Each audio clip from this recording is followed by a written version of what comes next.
Pejim-baovao hafa tanteraka kosa indray totosan'ny fanaova-tsy ny mpiara-miasa teo amin'ny birao Mahaleotena miady amin'ny kolokolona ny Bianco sy ny vivonan'ny fiarahamonim-pirenena roy. Ny tanjona tao anatin'ity fanaova-tsy ny mpiara-miasa ity dia ny isin'ny fampiroboroboana ara-toekarena sy ara-tsosialy indrindra ny fisian'ny fanjakana tan-dalàna. Fiara-miasa matotra entina indrindra hametrahana ny fanjakana tan-dalàna sy ny fampiroboroboana ny toekarena sy ny sosialy eto Madagasikara.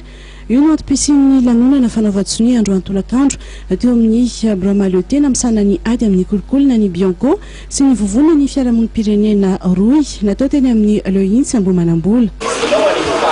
Ny fiara-miasa miaraka tamin'ny firaisamonim-pirenena amin'ny ankapobeny efa nisy hatramin'izay tandeha toko hoe mitsitokatokana izay fiara-miasa izay fa hatramin'ny atombohany le hetsika roy izay tambaran'ilay firaisamonim-pirenena mihoatra ny zato no ao anatin'izany dia miezaka koa izay mifandrindra fiara-miasa ao anatin'izay zany firaisamonim-pirenena dia tia ataoko hoe santatra-mbava rano raha ohatra ka eo amin'ny lafiny ady amin'ny kolokolo ny resahana mba ahafahana ataoko hoe manamafy an'izay ary ahafahana mitondra mihitsy ny hevitry ny olona eny fotony sy ny fomba fijerin'ny olona eny fotony ny fomba fanatanterana izay paikady nasionaly adina amin'ny kolokolo eto Madagasikara.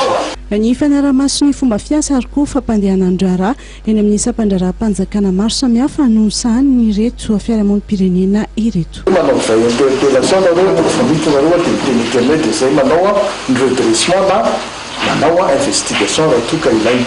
Efa misy forme tena naondy miarahana tamin'ilay sy ny AVG tamin'ny resaka dia ny trafic an'androny naondy satria information avy tany amin'ny AVG no menay no nafanay ny clôture dossier sy ny sambotrolona anankiray mahenika amin'ny secteur rehetrarehetra reo tsika rehetrarehetra natao fiarahamonim-pirenena ka miara constate ary tsy vitany teny fa mba plus efficace kokoa zany tsy vitany hoe ohatran'ny AVG fa lazaiko anareo fa tsy mitoroka fotsiny izy hoe misy trafika ihany manao trafika fa menahatra amin'ny porofo.